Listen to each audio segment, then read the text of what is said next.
매일 말씀 묵상 시작하도록 하겠습니다. 함께 온 땅과 만민들아 찬양하겠습니다.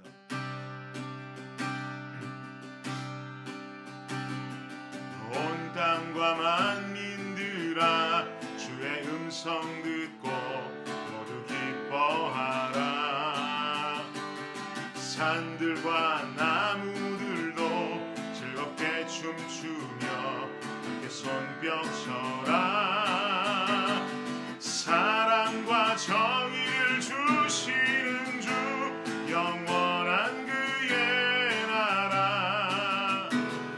좌우에 나리선 검과 같은 진리의 그분 말씀 승리해.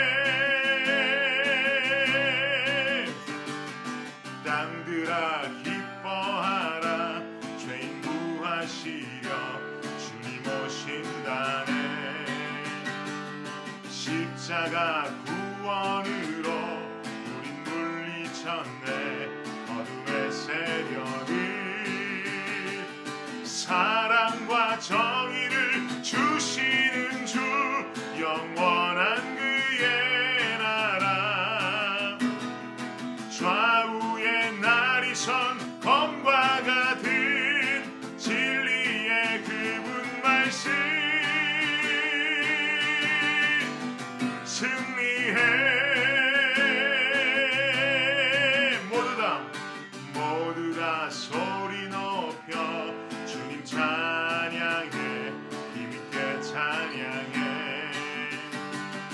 외치세 온 세상에 열방과 만민을 주가 통치하네.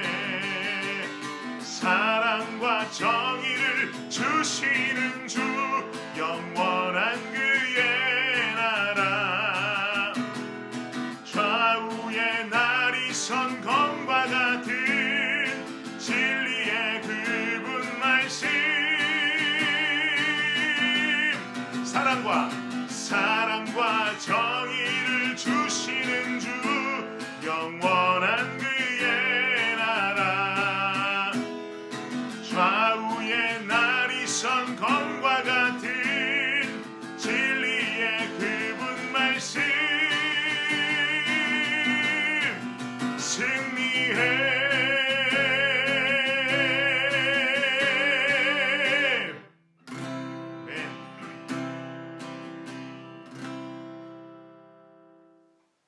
네, 오늘 말씀은 다니엘 2장 24절부터 35절까지 말씀입니다. 다니엘서 2장 24절부터 35절까지 말씀입니다. 한 목소리로 읽어보겠습니다. 시작.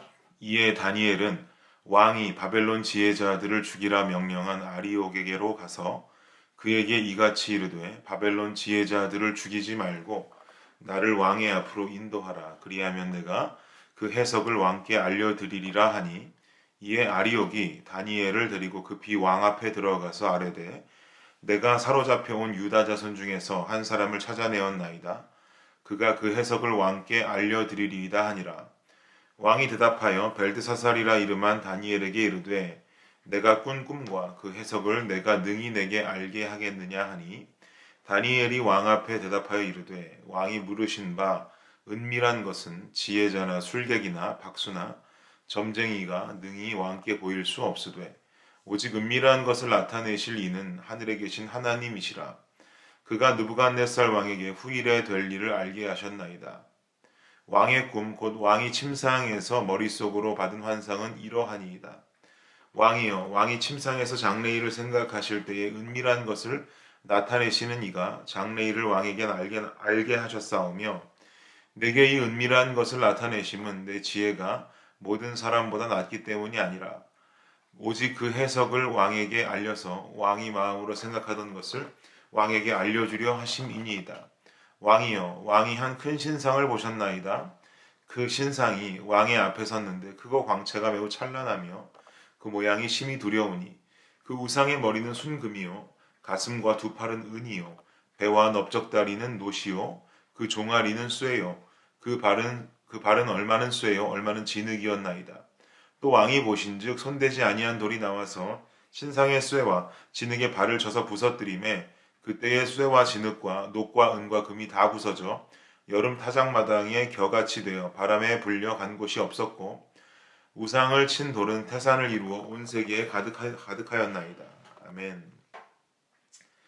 오늘 본문은 이스라엘의 포로 다니엘이라는 사람과 한 나라의 왕, 바벨론의 왕인 느부갓네살 왕의 대면 내용을 담고 있습니다. 생각해보면 참 어울리지 않는 조합이죠.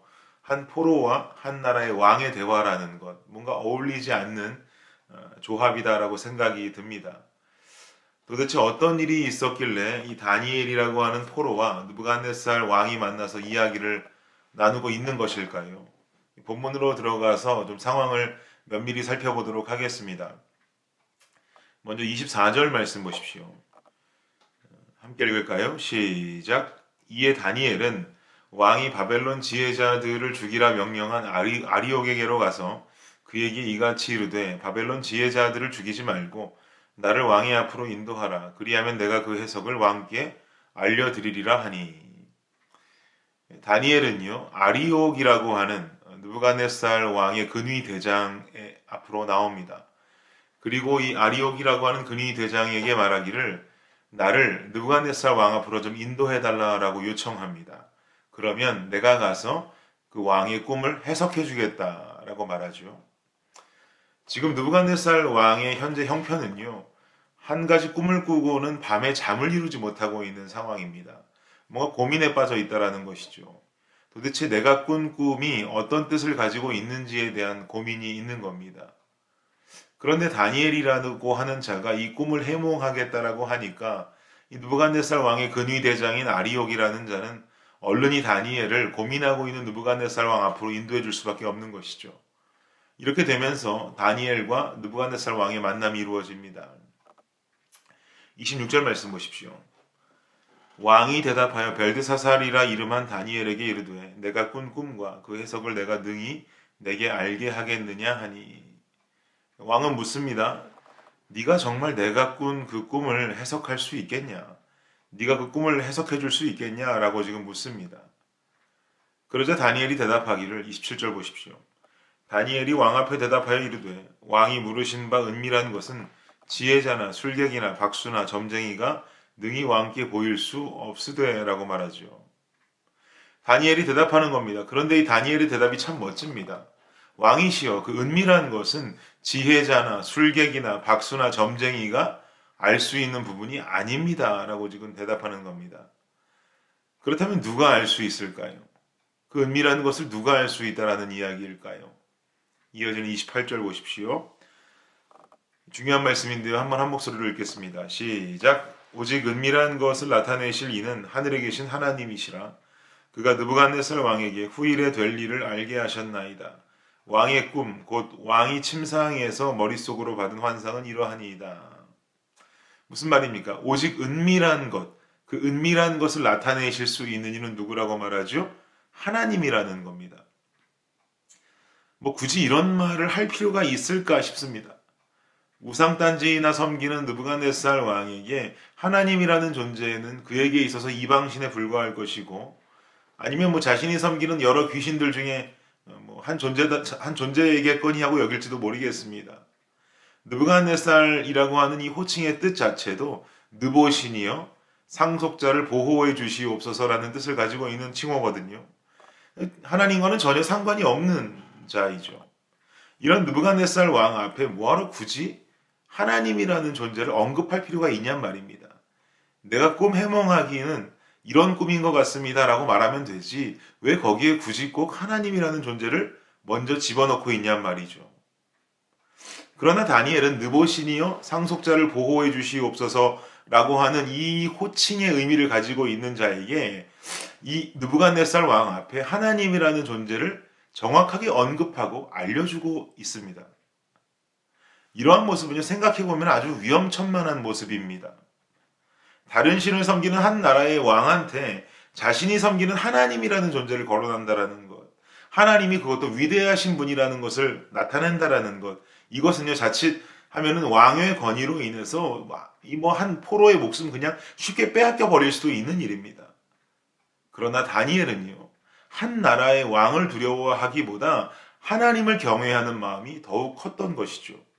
자신에게 느부갓네살 앞에서 하나님을 거론하게 되는 것입니다. 사랑하는 여러분, 느부갓네살이 섬기는 우상은 썩어질 귀신에 불과하지만 우리 주 하나님은 영원하시고 불변하신 진정한 이 땅의 왕이신 줄을 믿으시기 바랍니다.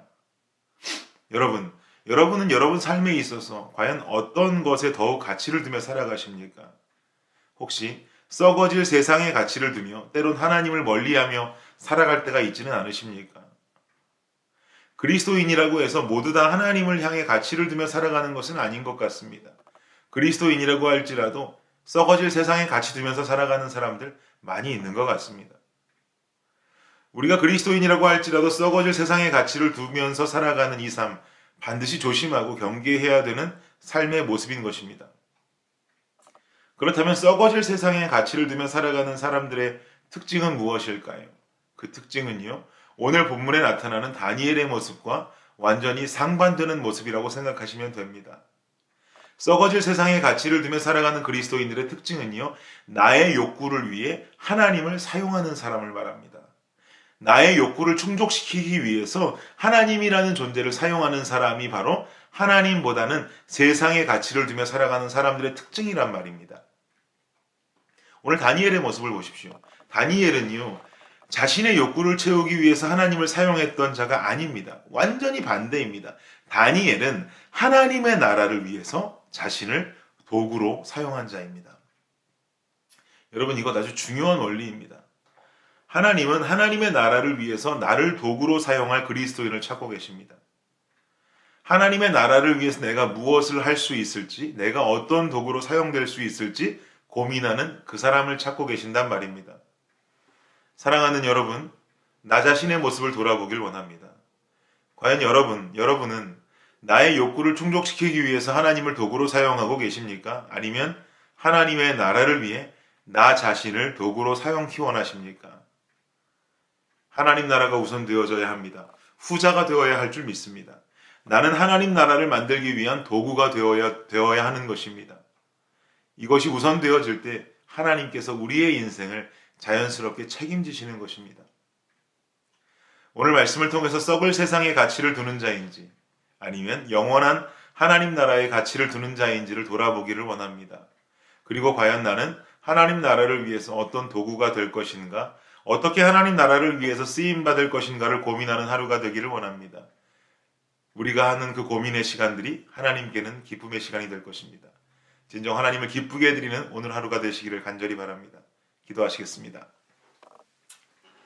하나님 감사합니다. 나의 욕구를 위해 하나님을 도구로 사용치 않기 원합니다. 하나님의 나라를 위해 내가 도구로 사용되어지기를 원합니다. 이것이 바로 주님 찾으시는 바로 그리스도인의 모습이라고 생각합니다. 썩어질 세상의 가치를 두는 것이 아니요 영원한 불변한 하나님의 나라를 위해 가치를 두며 오늘 하루도 온전히 나를 도구로 사용하기 위해 살아갈 수 있는 우리 모두가 되게 하여 주옵소서. 감사합니다. 예수님의 이름으로 기도드립니다. 아멘. 수요일 기도 제목으로 함께 기도하도록 하겠습니다. 첫 번째 기도 제목은 하반기 훈련 사역 커피 브레이크와 맥잡기가 은혜 가운데 진행되도록 기도해 주시기 바랍니다. 두 번째는 구역장들을 위해서 구역원들을 잘 돌볼 수 있도록 섬김을 통해 은혜와 복을 받도록 기도해 주시기 바랍니다. 마지막으로 선교사님을 위해서 기도하실 때에 하이티의 박동환 선교사님, 알래스카의 이홍래 목사님, 그리고 D국의 김재문 선교사님과 이국의 새벽이슬 선교사님을 위해서 이 시간 간절히 기도하도록 하겠습니다. 기도합니다.